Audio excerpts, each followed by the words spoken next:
This mind-boggling episode is an old-timey, true crimey.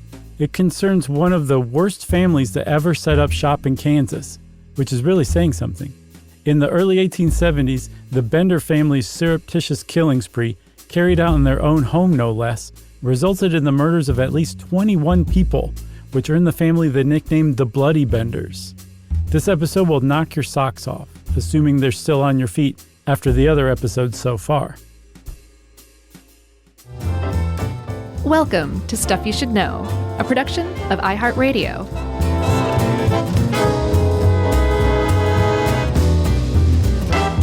Hey, and welcome to the podcast. I'm Josh, and there's Chuck and Jerry's here too. So this is Stuff You Should Know, the Murder Family edition.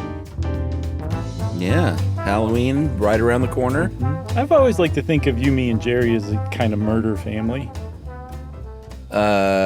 As in you and I and Jerry, right? We always have to correct that because people think you're talking about you, me, your wife. That's right. Okay. Yes. You, me, comma, you, comma, me, comma. No. I mean me, my wife, you, me, and Jerry. I've always thought of us as just those two. No, I'm kidding. I missed what you said though. You thought of us as what? A murder family? A murder family. Yeah. Sure, in the kindest possible way. Exactly. Exactly. No, we're no murder family. And after everybody learns about the Bloody Benders, they'll be like, yeah, Josh and Chuck and Jerry are no murder family.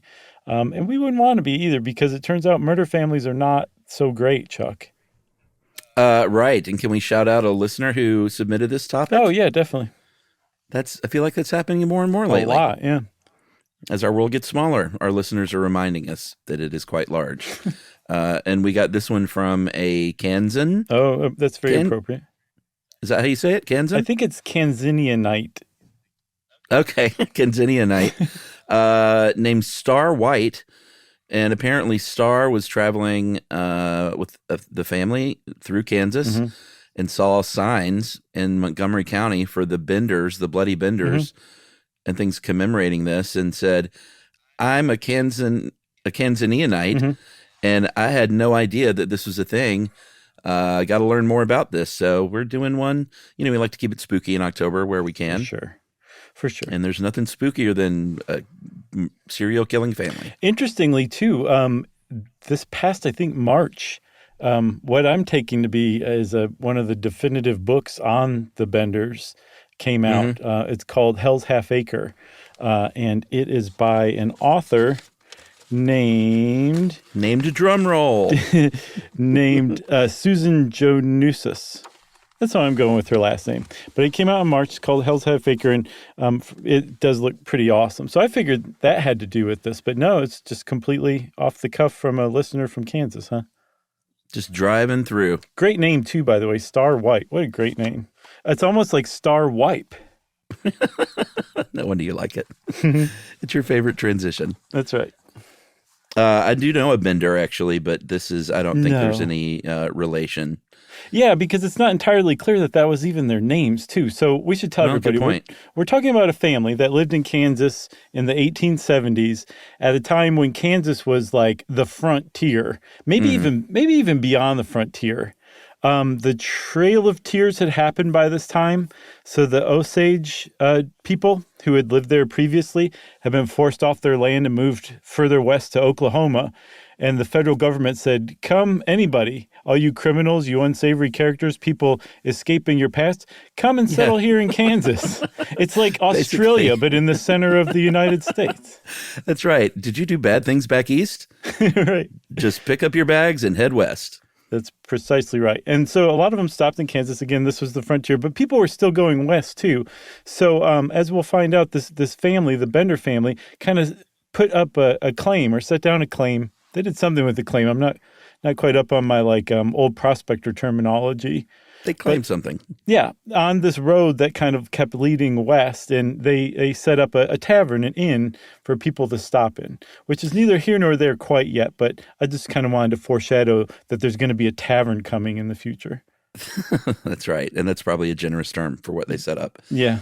It was a pretty remote, well, I guess, not to make too many Kansas jokes, but It was a pretty remote part of Kansas, in southeastern Kansas in 1870. It was not Cherryvale yet, but it would eventually become Cherryvale.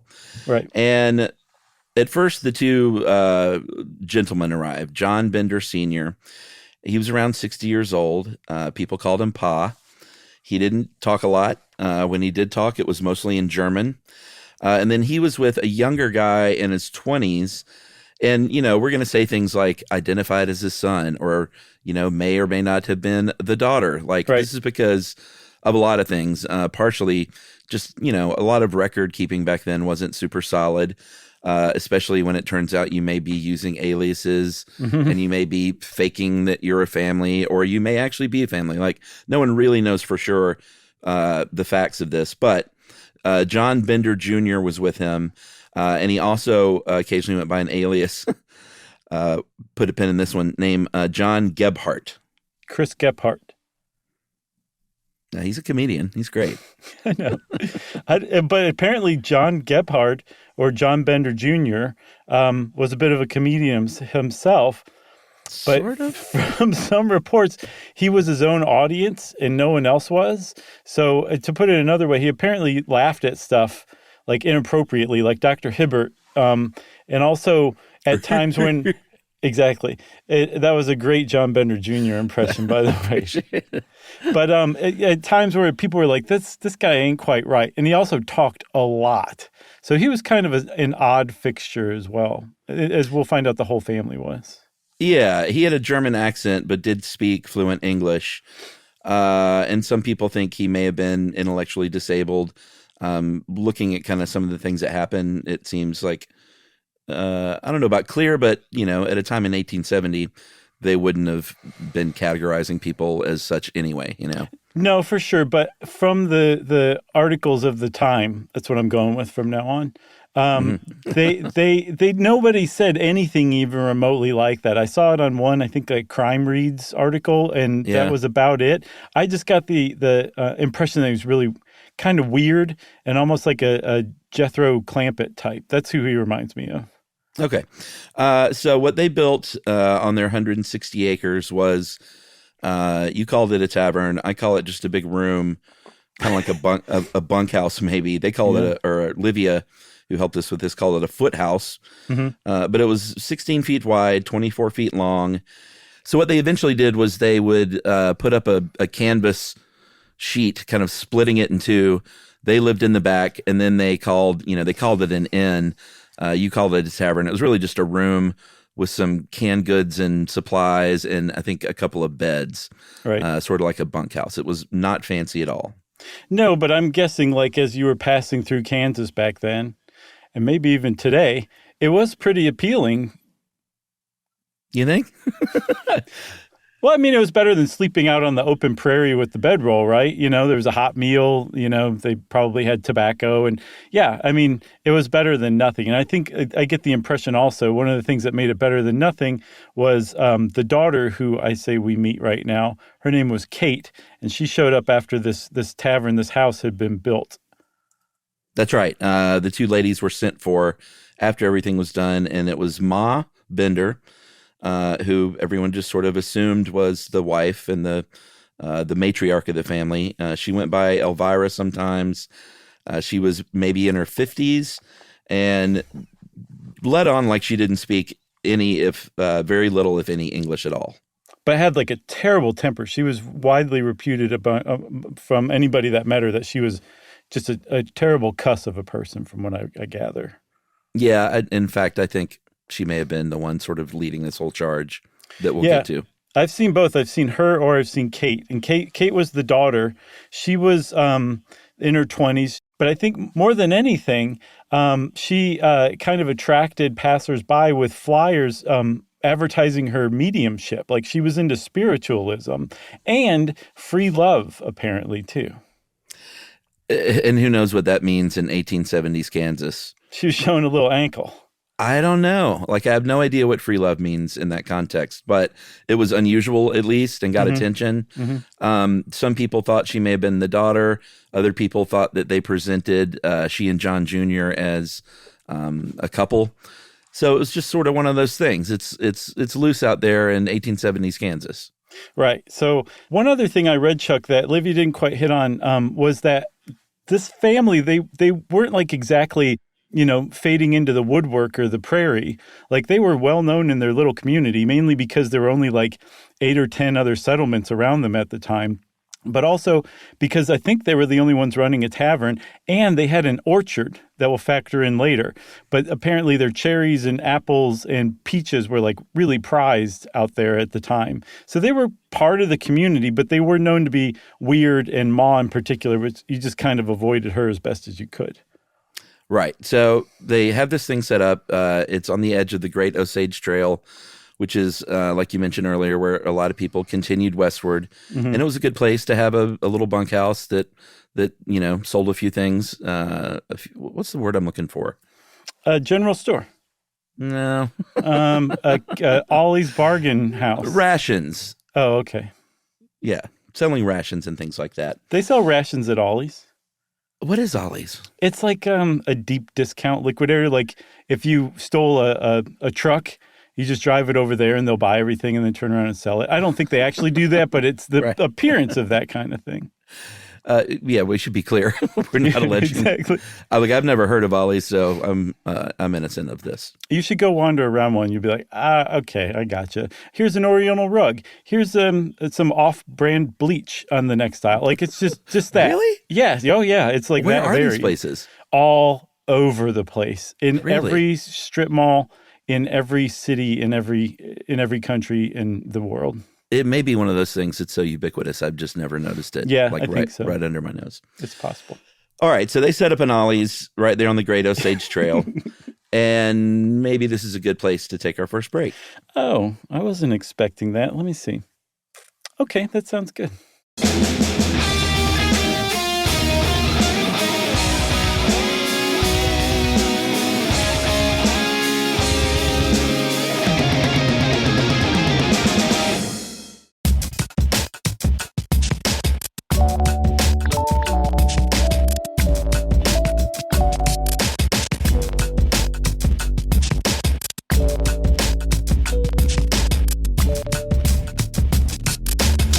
Okay, Chuck. So one of the things that made us call the Benders a murder family is that they started murdering people pretty shortly after they set up this homestead along the Osage Trail.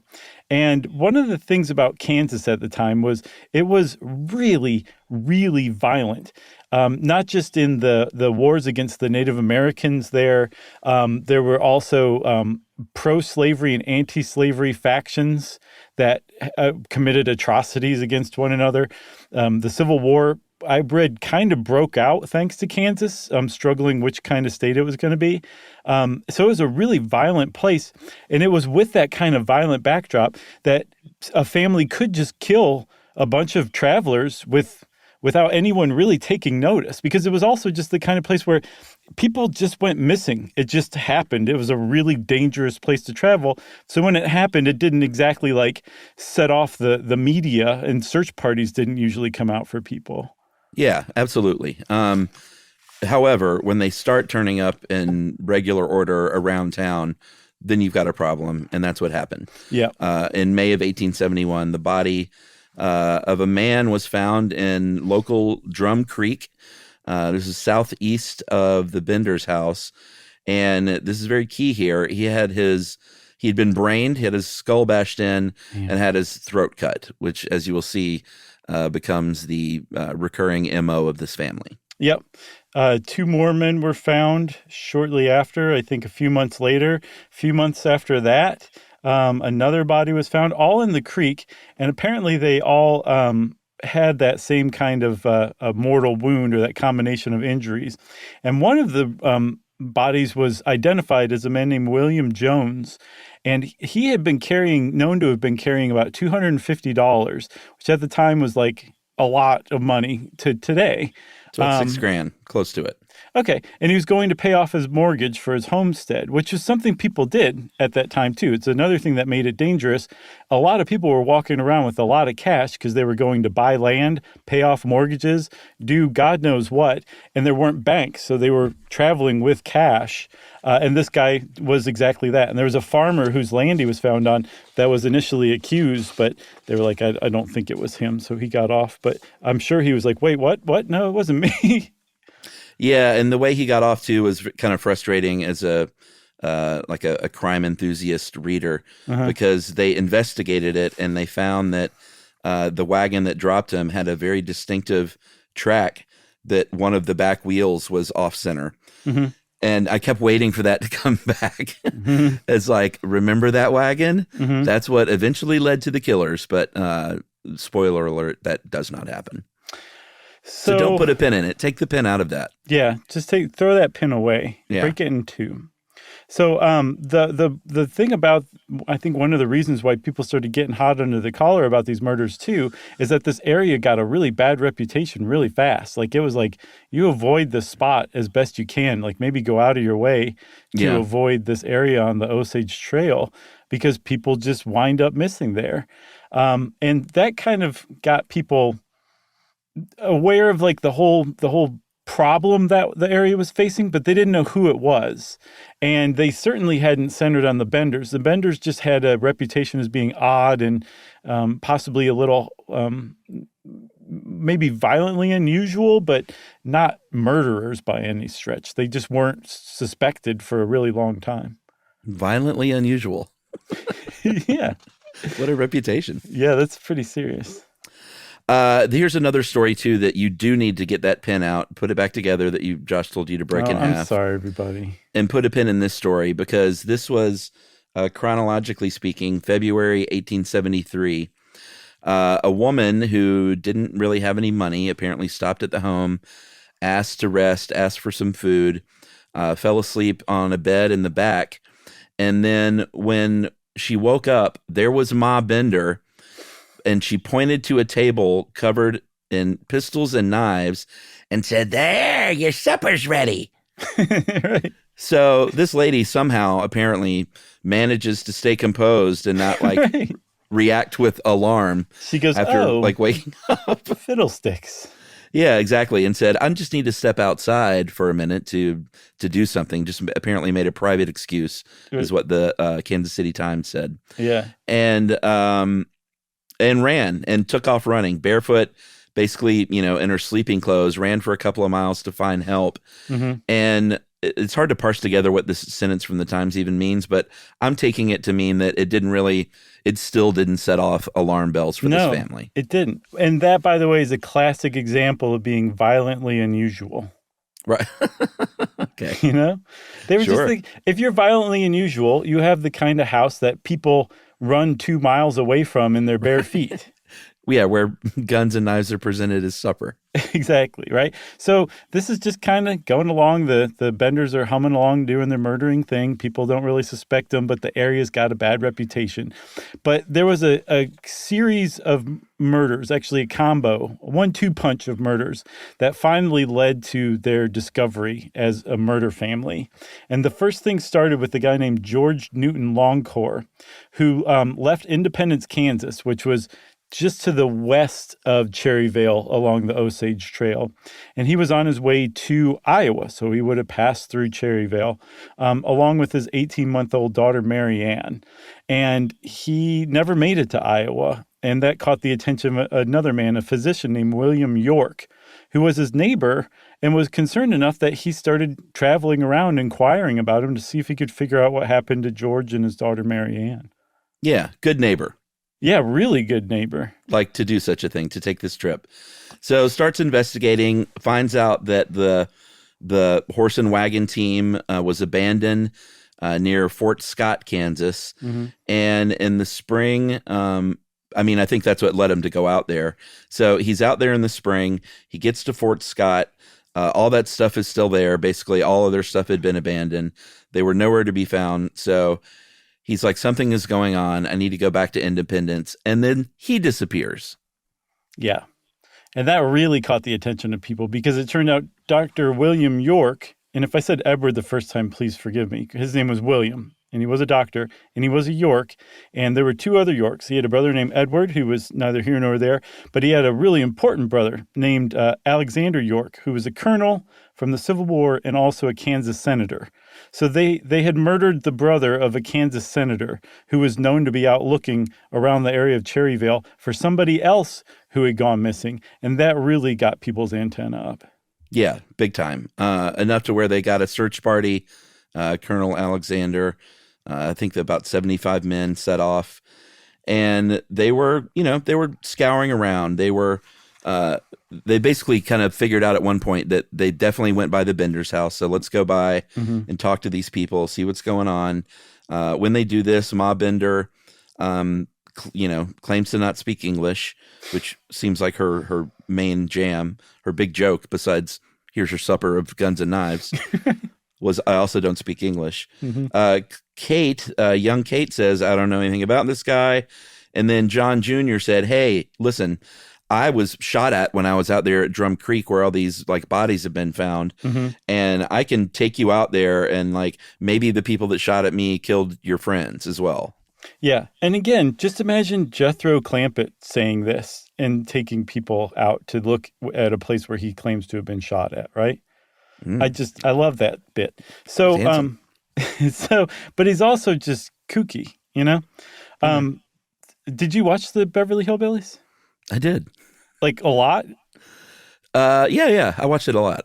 So do you remember the time or the period, I guess it was a phase where Jethro ended up becoming like a movie producer in Hollywood? Yeah. Yeah. Yeah, things got a little weird later in that show. It really did get weird. So it's not clear whether this is that Hollywood producer of Jethro or the original mountaineer son of Jethro. Either way, it works pretty good. But he takes Alexander and the search party out there. And I guess he gave enough of an explanation and was, pointing out different spots well enough that they're like, either they believed him or they just didn't really care. And they kind of headed on, basically. Yeah, I mean, he showed bullet holes in a tree, or not holes, but bullet markings, which, Kansas in the 1870s, about half the trees had bullets in them. Sure. So that doesn't prove anything. But like you said, it was enough at least to sniff him slightly off the case, at least temporarily. But they came back a few days later, said, listen, we heard about this lady over the past few days who came here. And I don't want to really start anything, but she said that you said, here's your supper, and it was guns and knives. There's something about a pistol supper or something like that. And that's weird. She ran away barefoot for 2 miles, and no one made a big deal out of it. But now we kind of want to know. This is where Ma Bender all of a sudden start speaking English. Apparently, the quote is she flew into a violent passion and went off saying, that lady was a witch and she has, cursed Kate's coffee and that she was going to drink. Right. And if she ever comes back here, I'm going to kill her. We got her out of here. She was a witch. Yeah, she converted Kate's coffee into that mushroom coffee, and now Kate refuses to drink it. What's mushroom coffee? It's exactly what it sounds like, except like magic it doesn't mushroom actually coffee? have coffee. No. Oh, it's made out of mushrooms. Yeah. Yeah, you should try it sometime just to say you tried it. Yeah, that's what on those survival shows, they get like roots and twigs and boil that stuff down. They're like, here's my morning coffee. I'm like, it's all right, not coffee. Have fun with that. So again, still, like they were kind of like, okay, this family's really weird, but we don't really have anything on them. But it was enough that Alexander York kind of stuck around town, and they held a meeting for basically the whole town that Pa and John Jr. even attended. And they said, hey, this place has a bad reputation. Something's going on. These two people at the very least have turned up missing. We need to just search everyone's homestead. And apparently very brassily, at least one neighbor said, I've got nothing to hide, search my homestead. And Pa said the same thing. He said, I don't either. You guys search my homestead. And so I guess they kind of did a slow motion search because it was at least a week, I saw, if not a couple weeks before they finally made it out to search the Benders' place. And when they showed up, they realized very quickly that the Benders weren't there and probably hadn't been there since the night of that meeting. Yeah, when they realized they told people to come search their house. You said what? My favorite part about Kate's jam is that they asked her to do the seance to like give some more information. Like, well, if you're so good at that. And she said, no, it's like, it's daytime. There's too many people around. Like, have you ever seen a seance? She was like, why don't you come back tomorrow night, just the two of you, and we'll do one. And they were like, no, thank you. Right. I think I'll take the 0 in that one. Yeah, that's what I'm saying. Colonel Alexander York was a sharp dude, basically. Yeah. But the townspeople weren't sharp enough to go. I don't know if they were searching other places. I know there was a weather issue. But like you said, by the time they got there, they were gonzos. They left their, they took a train because they found their horse and wagon and even their dog just on a public street near the train station.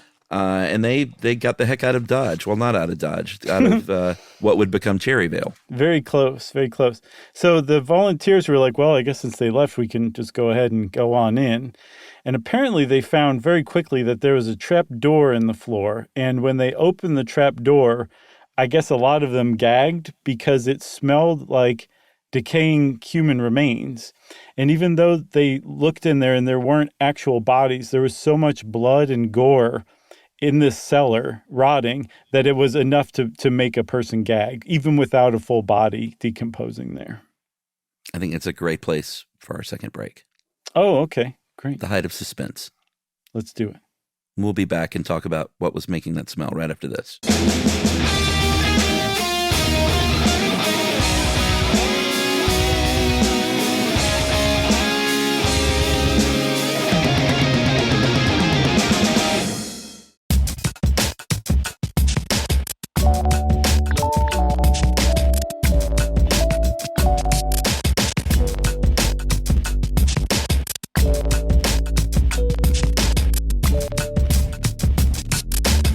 All right, so they have a stone cellar under the house, covered in blood and stinks like dead bodies, even though there's no dead bodies. And we said we were going to get to the bottom of the smell. The bottom of it is there were dead bodies in there previously. Yeah. So they had this pretty easy. They had the trap set up, the trap door set up, so it led to a hole in the cellar, and then there was a way out, or I guess a way in. From the foundation, and they would kill people, put them in the trapdoor, through the trapdoor to the cellar, and then retrieve them at night when there weren't prying eyes around. Yeah, pretty good system they had going. They started searching around. They did eventually find bodies. They found William York's body buried in the orchard. They found Lonker's body buried, along with young Mary Ann, who the two gentlemen had the head wounds and the throat wounds. Mary Ann, I've seen variously, was either suffocated or suffocated from being buried alive. Man. But not brained and throat slit, at least. Tragic either way, of course. Sure.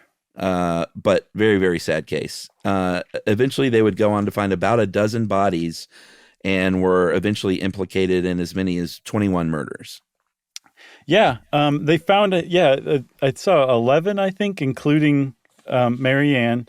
A bunch of them were in the orchard. They looked around the property and realized that there were a bunch of depressions in the orchard, and they're like, I wonder if those are graves. And they turned up people in the graves. They found somebody in the well. And then, yeah, when you add them together with all the people dumped in Drum Creek, I guess it comes to about 21. And they developed this theory of what had happened, in part based on some people who had narrowly escaped with their lives and hadn't realized it until after the Benders became national news. But that curtain that they had dividing the tavern, the Ollie's bargain bin, from the rest of the house, was right behind the seat where they would have travelers and guests sit when they were eating a meal, right? Yeah, and they would have them sit there, and from the other side, it would they would be silhouetted by the candlelight, so they could see clearly where they were. And then Pa or John Jr. would either use like the butt of an axe or a hammer to brain them. They would put them in the cellar and rob them, and then slit their throat. And that's how it was sort of a, I don't know. The fact, like, all right, let's go ahead and tell the stories about the other guys, because after this came out, people started coming forward. Like you said, a guy named Mr. Wetzel said, hey, wait a minute. They tried to get me to sit right by that curtain, and I wouldn't sit by the curtain. And Ma Bender got really mad about that. And so we got the heck out of there. And then another guy named William Pickering said, yeah, I didn't want to sit by that curtain because it was dirty and gross.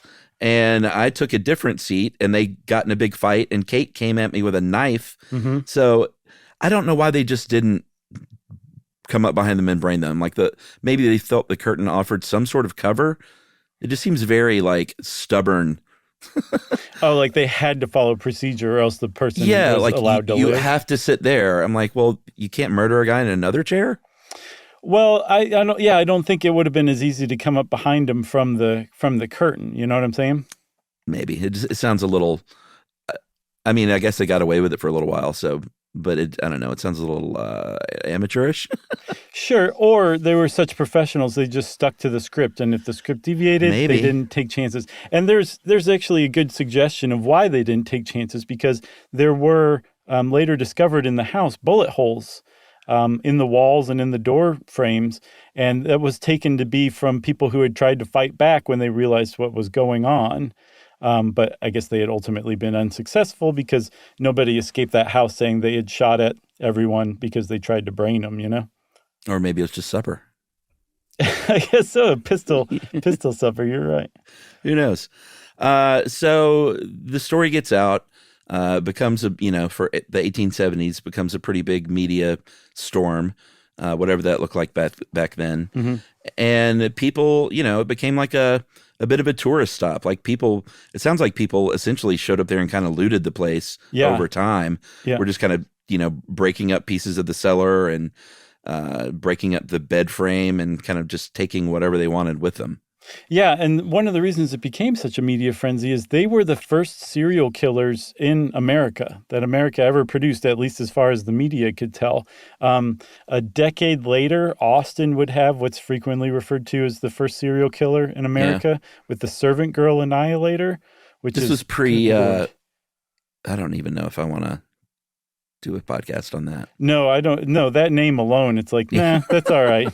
That stopped me cold. Right. This was 10 years before Jack the Ripper even. Right, exactly. And H.H. Holmes, who's also often referred to as America's first serial killer, he wasn't until the 1830s or 1890s. Right. So he was like a good 20 years on. So it was a big deal. So not only did we have America's first serial killer, we had America's first dark tourists show up at their house and take everything they possibly could as a memento.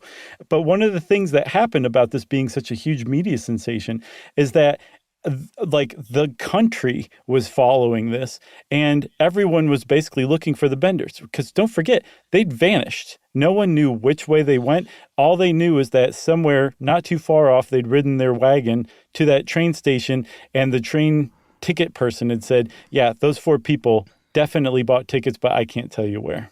Yeah, exactly. And they said, you can tell us, I'm a doctor. Right. They did arrest 12 men. This sounds a little bit like, hey, we've got to kind of do something. So they arrest these guys who they alleged maybe were involved as far as receiving stolen goods, because they never really found a super clear motive. I mean, it seems like a lot of them may have had like traveling money, or like the guy who had the $250, which was a lot of money at the time. But it was never like 100% established, like their motive was just to rob people.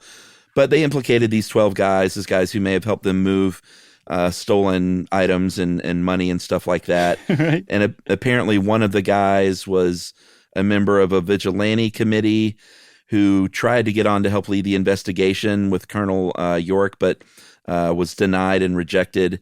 And I think that kind of hurt his feelings. And I think what it came down to was these guys, they were known as the regulators, these vigilantes. Mm-hmm. They were throat cutters. They would cut people's throat instead of like bringing them back to face trial. And then they just sort of tied it to these people because of the throat cutting. Yeah, and a lot of Pretty flimsy. a lot of innocent people died as a result. So these people were bad dudes. But I saw that it was more than just the throat cutting, that there was a way that they would particularly leave bodies. Like they would put the right hand against the right breast and the left hand down, like just by their side. Like a Pledge of Allegiance? Almost, but you're like as if you don't know which side of your chest to put your hand and you got it wrong. Kind of like that. Okay. And apparently they found a lot of the bodies in the orchard at the Bender's place posed like this, basically, almost like this was the sign, like this is what this gang did. So Right. I don't think they were like in the gang, but it's possible that gang of vigilantes were fencing this stuff for them and that they were at least tangentially related, you know? Sure. It's possible. Sure. When it comes down to who these people really were, we're not exactly sure. There's been a lot of modern investigation about who they were, and they think that Ma was a woman named Almira Meek, and was from upstate New York, near the Adirondack Mountains, so not German at all.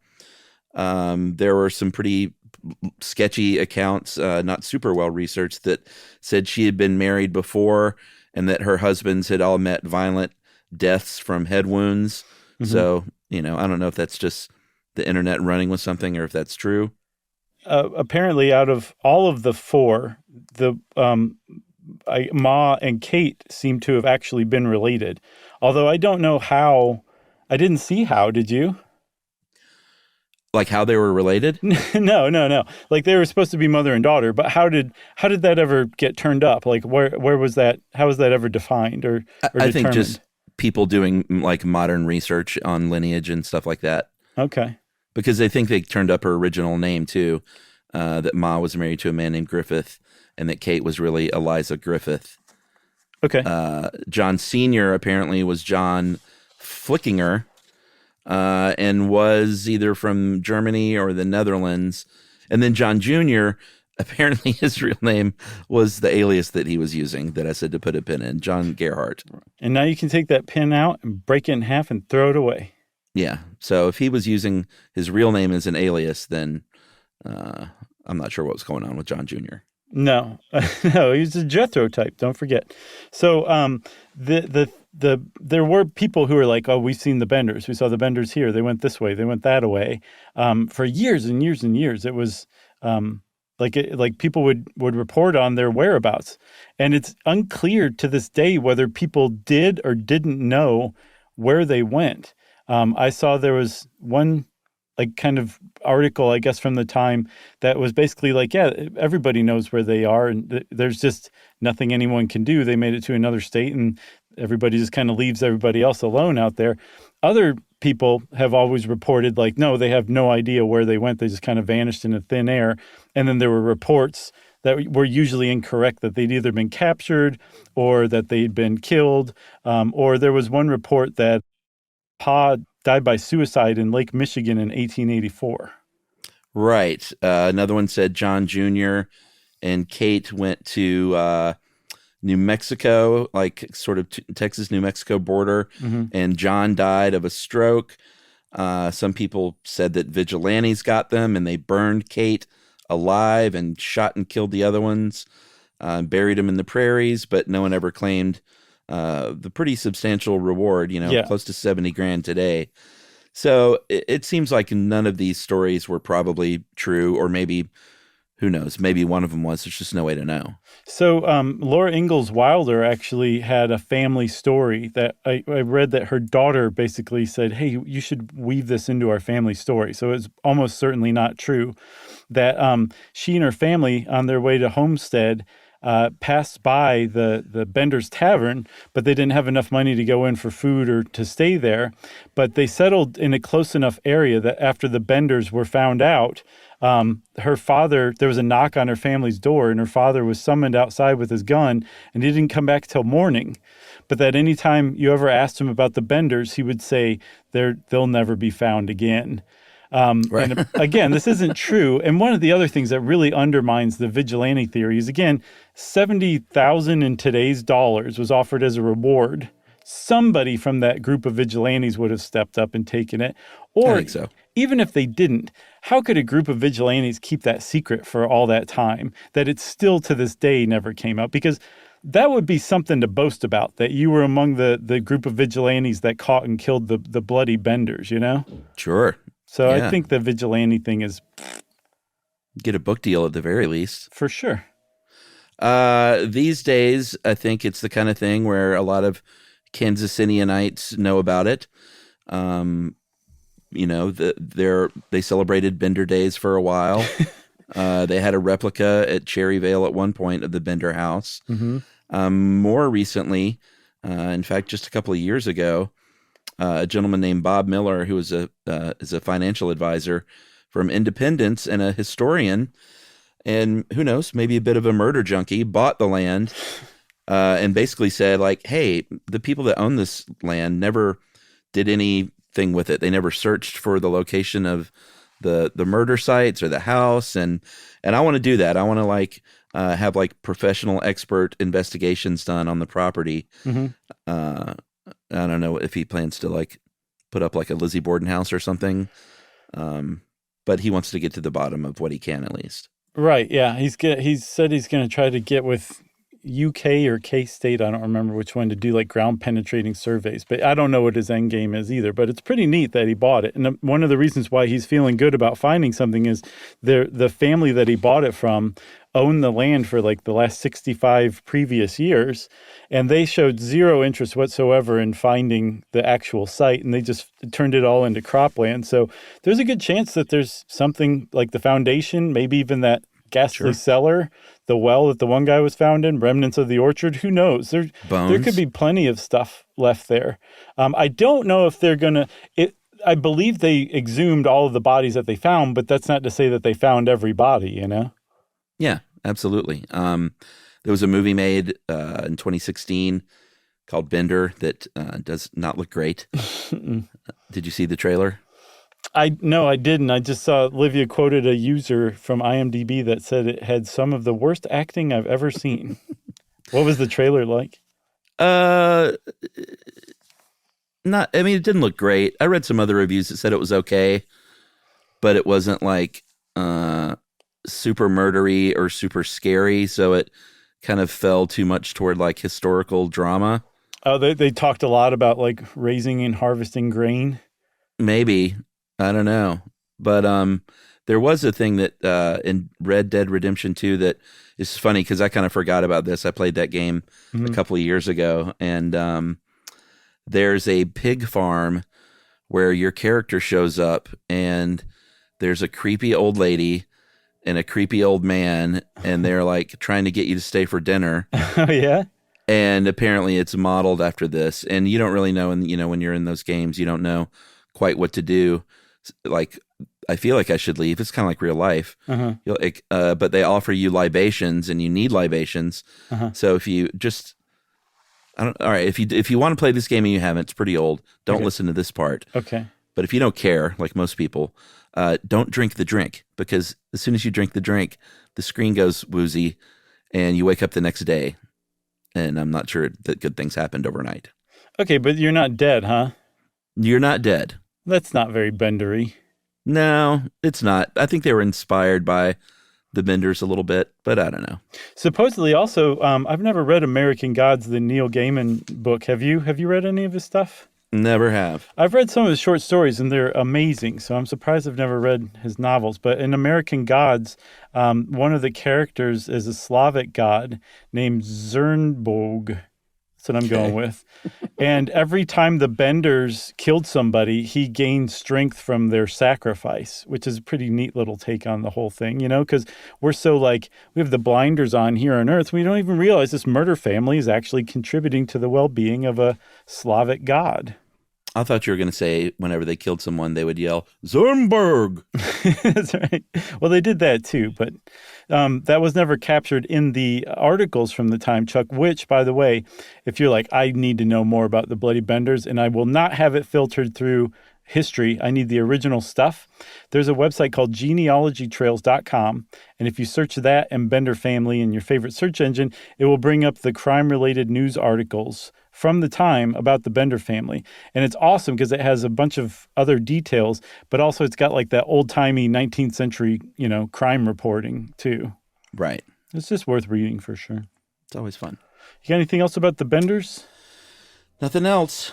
Well, that's it about the Benders for now, everybody. And since Chuck said nothing else, that means it's time for listener mail. Hey guys, stumbled across you in the summer of 2020 when I was employed as a USPS Rural Carrier Associate. Not a rural juror. I heard a podcast. Wait, no, I need to know. What was that? I can't remember what that's from. 30 Rock. I still can't place it, but I'll think about it, and I'll say Eureka later, okay? Well, what's funny is after we talked a little bit about 30 Rock on our sitcoms episode, and Emily went out of town for a week, and I barreled through season 1 of 30 Rock while she was gone, and it was so good. Yeah, it was really good. To do it again. What a show. God, Alec Baldwin. Yeah. And Tracy Morgan. Yeah, and don't forget Liz Lemon. She was great, but oh boy, Baldwin and Tracy Morgan just slayed me on that show. I mean, everyone on that show was really funny. Yeah, Tracy Morgan's best quote was somebody offered him cashews, and he said, "I'm glad you said that because I thought it was a bowl of baby penises." His other good one that I got was he was talking about how they go together like peanut butter, and he said, "Or like chicken in the chicken container." That's pretty good. So, Rural Juror, though, was the movie that Jane Krakowski was in, and the joke is she goes, Rural Juror, and like no one knows what the title of the movie is. But it had gone so long they couldn't really ask her what the name of the movie was. I don't remember. I mean, I'm going to keep watching it. She's so funny, too. I love her. Okay. All right, back to the email. I have heard of podcasts before, but never gave it much thought until a friend insisted I started to listen to some. And I got to the point of Stuff You Should Know where I'd talk so much about y'all. My husband finally caved and said, who the heck are Josh and Chuck, and when you're going to introduce me to your new friends? But now the show is our go-to for family road trips. Awesome. One neat thing I wanted to write about, though, was my last dental appointment in February. I decided to bring along earbuds so I could listen to y'all while getting some fillings done. I asked the dentist and the assistant if it would be okay to listen to the podcast while they work, and the dentist said it was okay, but asked me what I was going to listen to first. I told her it was Stuff You Should Know and how much I enjoyed it, and I was listening to the Chowchilla bus kidnapping episode. My dentist lit up and told me how awesome that episode was. Oh. Her assistant had never heard of the show, but the dentist was happily talking about your show so much that my entire visit I didn't get to listen to the episode because I was half chatting to my dentist about Stuff You Should Know. That's awesome. Thank you for saving me while I was delivering people's mail and for keeping me company during my commutes. With love from the land of 10,000 lakes. That is Tanya Vanderpool. From Texas. 10,000 lakes. Texas has like 2 lakes. What is that? Minnesota? Minnesota. Yeah, right? 10,000 lakes, yeah. It's got to be. Michigan? No. Minnesota? Yeah, it's Minnesota for sure. She really didn't say? You're not toying with me? I don't know. I mean, I'm saying I'm not toying with you, but I'm also on the verge of saying so many things that are wrong about lakes and states that I'm just stopping. That's fine. That's fine. But can you imagine the audacity of just signing off with the land of 10,000 lakes and not putting in parentheses what state you're talking about? I mean, I sign all my emails Chuck of the Peach State. Okay. Well, that is pretty audacious, Chuck. It's violently unusual. What was the person's name again?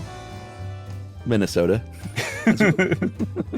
You're in fine form today, aren't you? You're being playful. I'm kidding. It was Tanya Vanderpool. Okay. Thanks a lot, Tanya. We appreciate that, and we're glad we can keep you company and that we made your dentist appointment so special. If you want to get in touch with us like Tanya did and tell us about your dental visits, why not? You can send it in an email to stuffpodcast@iheartradio.com. Stuff You Should Know is a production of iHeartRadio. For more podcasts from iHeartRadio, visit the iHeartRadio app, Apple Podcasts, or wherever you listen to your favorite shows.